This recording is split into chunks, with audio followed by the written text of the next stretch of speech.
Assalamualaikum warahmatullahi wabarakatuh. Kami dari kelompok 3 ingin mempresentasikan hasil diskusi kelompok kami tentang kepemimpinan Alexander the Great. Dengan anggota kelompok Muhammad Syarifuddin, Sofia Dwi Rahmareta, Desta Alfi Hoirunisa, Arik Rafif Rabbani, Novia Kartika Dewi, Muhammad Kozanatur, Agung David Khairul Arda, Imam Setiaji, dan saya sendiri Nur Muhammad Setia Kusuma. Alexander Agung atau yang biasa disebut dengan Alexander the Great merupakan mantan Raja Makedonia yang memimpin dari tahun 336 sampai 323 sebelum Masehi. Alexander dikenal sebagai salah satu pemimpin militer yang paling sukses dalam sejarah. Dalam waktu singkat, ia membangun salah satu kekaisaran terbesar di dunia kuno yang membentang dari Yunani sampai Hindia. Keberhasilannya didukung oleh gaya kepemimpinan yang visioner, strategis, dan karismatik. Alexander sebagai pemimpin yang menginspirasi dan memotivasi pasukannya. Alexander tidak hanya merencanakan strategi yang cermat, tetapi Alexander juga memimpin langsung di medan perang yang menunjukkan keberanian yang luar biasa. Walaupun rasa pemerintahannya sebagai raja tergolong sangat singkat, tetapi kehebatan Alexander the Great menjadikan tokoh legendaris yang terus dikenal hingga zaman modern. Tak hanya sebagai pemimpin yang hebat, Alexander mempunyai visi misi dan strategi yang jelas. Alexander memiliki 4 visi misi. Yang pertama, yaitu Alexander memiliki visi yang baik. Tindakan Alexander mencerminkan pemimpin yang mempunyai visi yang jelas. Pemimpin yang baik haruslah mengetahui target apa yang ingin diselesaikan dan bagaimana mengarahkan pengikutnya untuk menuju target tersebut. Ia ingin melakukan Asia dan menggerakkan pengikutnya untuk dapat memiliki visi yang sama. Dia tahu bagaimana cara melakukannya itu dan tahu harus bagaimana menuju kemana. Yang kedua, yaitu mempunyai strategi perang yang disesuaikan dengan kekuatan musuh. Alexander adalah salah satu pengatur strategi perang yang terbaik di dunia. Ia memiliki visi misi yang baik. Dia tahu bagaimana membuat visinya menjadi kenyataan. Ia menggunakan strategi yang tidak dapat ditandingi pada masanya, dan dia ahli dalam membuat analisa kekuatan lawan. Dalam medan perang, dia tahu bagaimana cara memanfaatkan keuntungan dalam kondisi medan perang semaksimal mungkin dan dapat beradaptasi yang sangat cepat terhadap taktik yang dilancarkan oleh musuhnya. Visi, misi, dan strategi yang ketiga adalah menciptakan tim yang baik. Alexander tahu bagaimana membentuk tim yang solid. Ia membangun timnya berdasarkan kekuatan masing-masing komandannya yang berbeda-beda dan saling melengkapi. Kerjasama tim mereka membuatnya sangat sukses dalam melewati berbagai medan perang. Walaupun pada akhir perjalanannya, hubungan dengan orang-orang penting dalam timnya merenggang. Kemudian yang keempat adalah rencana untuk generasi penerus. Salah satu kesalahan Alexander adalah dia terlalu fokus pada perannya sebagai raja dan penakluk, sehingga lupa untuk memikirkan bagaimana kerajaannya bila ia sudah tiada. Kerajaannya dengan cepat tercerai-berai ketika dia sudah tiada. Pemimpin yang baik seharusnya sadar bahwa harus ada yang menggantikan dan menghasilkan pengikut yang dapat menggantikannya. Gaya kepemimpinan. Alexander the Great dikenal sebagai seorang pemimpin militer yang jenius dan visioner. Gaya kepemimpinannya yang karismatik dan inspiratif memungkinkannya menaklukkan wilayah yang sangat luas dengan waktu yang relatif singkat. Beberapa ciri khas gaya kepemimpinannya antara lain: 1. Visi yang kuat. Alexander memiliki visi yang sangat jelas untuk menaklukkan dunia yang dikenal pada masanya. Visi ini menjadi motivasi yang kuat bagi pasukannya untuk mengikutinya. Kepemimpinan karismatik. Ia memiliki kepribadian yang karismatik, mampu membangkitkan semangat yang juang pasukannya, dan mendapatkan kesetiaan mereka. 3. Kecerdasan strategi. Alexander adalah seorang taktikus militer yang brilian. Ia mampu membaca situasi perang dengan cepat dan mengambil keputusan yang tepat. 4. Keberanian dan ketegasan. Ia tidak pernah ragu untuk memimpin dari garis depan dan menunjukkan keberaniannya yang luar biasa dalam setiap pertempuran. 5. Toleransi terhadap kebudayaan lain. Meskipun seorang penakluk, Alexander menunjukkan sikap toleransi terhadap kebudayaan yang berbeda. Ia mendorong percampuran budaya antara Yunani dan Persia. Meskipun dengan mendirikan kota-kota baru yang menggabungkan dua kebudayaan tersebut. 6. Kemampuan membangun tim. Alexander sangat pandai dalam membangun tim yang solid. Ia berharap kemampuan para jenderalnya dan memberi mereka kepercayaan untuk memimpin pasukannya. Rencana dan pengambilan keputusan. Yang pertama, menaklukkan Persia. Memulai kampanye untuk menaklukkan kekaisaran Persia sebagai pembalasan atas kematian ayahnya. Yang kedua, strategi militer. Menggunakan taktik cepat dan tidak terduga untuk menaklukkan musuh. Yang ketiga, penggabungan budaya, menyebarkan budaya Yunani dan mendirikan kota-kota seperti Alexandria, aliansi lokal, membentuk aliansi dengan penguasa lokal untuk menjaga kestabilan wilayah yang ditaklukkan. Yang kelima, ekspansi ke India.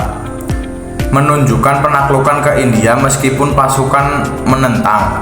Yang keenam, kebijakan militer tegas, memecat pejabat tidak setia dan menggantinya dengan orang yang loyal. Yang ketujuh, adopsi praktik Persia, mengadopsi beberapa kebiasaan Persia seperti pakaian dan penghormatan kepada dewa-dewa yang menyebabkan ketegangan dengan pasukannya. Yang selanjutnya ada koordinasi. Koordinasi dibagi menjadi beberapa bagian. Yang pertama ada kepemimpinan yang karismatik. Alexander memiliki pengaruh yang sangat besar terhadap para jenderal dan tentara-tentaranya. Dia sering memotivasi melalui pidatonya.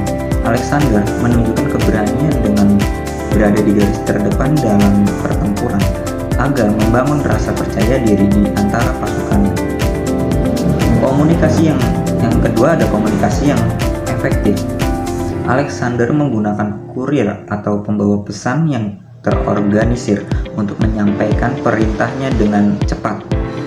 Dia juga memastikan bahwa rencana perangnya itu jelas dan mudah dipahami oleh para komandan sebelum mengeksekusi.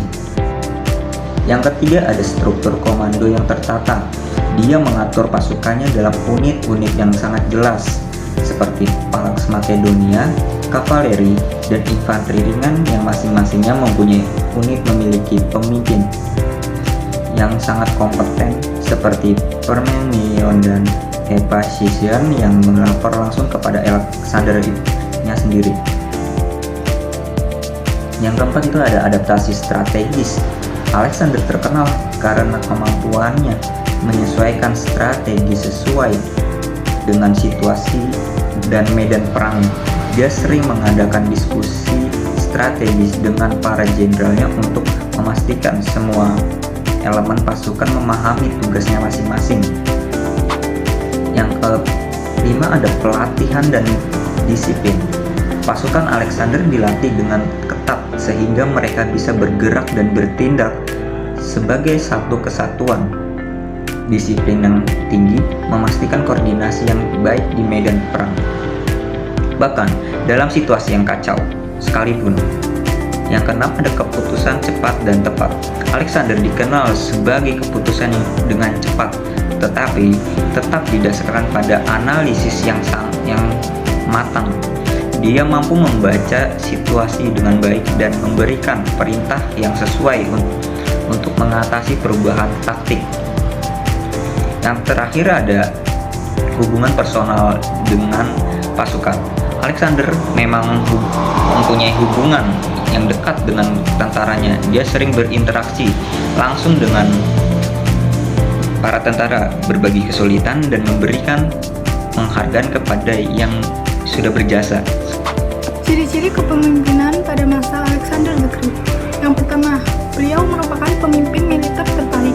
Alexander the Great dikenal sebagai salah satu pemimpin militer terbaik sepanjang masa. Ia berhasil menaklukkan wilayah yang luas seperti Yunani, Persia, dan Mesir, dan juga sebagian besar Asia Tengah tanpa pernah mengalami kekalahan besar. Yang kedua ada karismatik. Alexander the Great dikenal sebagai raja karismatik. Ia menginspirasikan keberanian dan kesetiaan dalam pasukannya. Yang ketiga yaitu mendirikan kota. Alexander the Great mendirikan lebih dari 70 kota di Persia, Asia Kecil, dan Makedonia. Ia sering memperingati penaklukannya dengan mendirikan kota-kota tersebut yang ia beri nama Alexandria. Yang keempat ada taktik dan strategi militer. Taktik dan strategi militer Alexander the Great masih dipelajari di Akademi Militer hingga saat ini. Selanjutnya ada kelemahan kepemimpinan.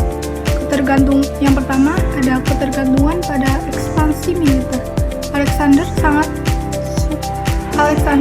fokus pada ekspansi wilayah yang menyebabkan minimnya perhatian terhadap administrasi dan stabilitas wilayah yang telah ditaklukkan. Banyak daerah yang ditinggalkannya berujung pada pemberontakan setelah ia pergi. Yang kedua, kepemimpinan otoriter. Alexander sering mengambil keputusan secara sepihak tanpa berkonsultasi dengan bawahannya. Hal ini menyebabkan ketegangan di antara pasukannya dan pejabat kepercayaannya yang terkadang merasa terpinggirkan. Yang ketiga, kurangnya rencana suksesi. Alexander tidak menunjuk penerus yang jelas sebelum kematiannya, yang menyebabkan kekacauan besar di kerajaan setelah ia meninggal. Kekaisarannya terpecah menjadi beberapa wilayah yang dikuasai oleh jenderalnya. Yang selanjutnya adalah ambisi yang berlebihan. Ambisinya untuk menaklukkan dunia seringkali membuatnya mengabaikan kesejahteraan pasukannya. Dalam beberapa ekspedisi, banyak tentara yang merasa lelah, kehilangan motivasi, dan bahkan memberontak. Nah, selanjutnya perilaku yang tidak stabil. Di akhir hidupnya, Alexander mulai menunjukkan perilaku yang tidak terkontrol, termasuk kemarahan yang berlebihan. Ia bahkan membunuh beberapa teman dekat dan bawahannya seperti Cleitus dalam keadaan marah. Kesimpulannya adalah Alexander the Great dikenal sebagai pemimpin yang visioner, karismatik, dan strategis. Gaya kepemimpinannya ditandai dengan keberaniannya mengambil resiko, kemampuan memotivasi pasukannya, dan visi untuk menciptakan kerajaan yang bersatu dan multikultural. Alexander menunjukkan kepemimpinannya partisipatif dengan berjuang bersama prajuritnya di medan perang, membangun loyalitas dan rasa hormat. Selain itu, dia memiliki pendekatan adaptif sehingga menghormati budaya lokal wilayah yang ditaklukkan dengan cara mengintegrasikan tradisi dan adat istiadat mereka. Namun, gaya kepemimpinan Alexander juga memiliki sisi otoriter, di mana dia terkadang mengambil keputusan sepihak dan tidak toleran terhadap perlawanan dari sekutunya. Secara keseluruhan, kepemimpinan Alexander mencerminkan kombinasi antara visi besar, kemampuan taktis, dan pengelolaan kekuasaan yang efektif, yang membuatnya mampu membangun salah satu kekaisaran terbesar dalam sejarah. Namun, ketergantungannya pada kepribadian yang dominan dan keputusan autokratis menyisakan tantangan dalam keberlanjutan kekuasaannya setelah kematiannya.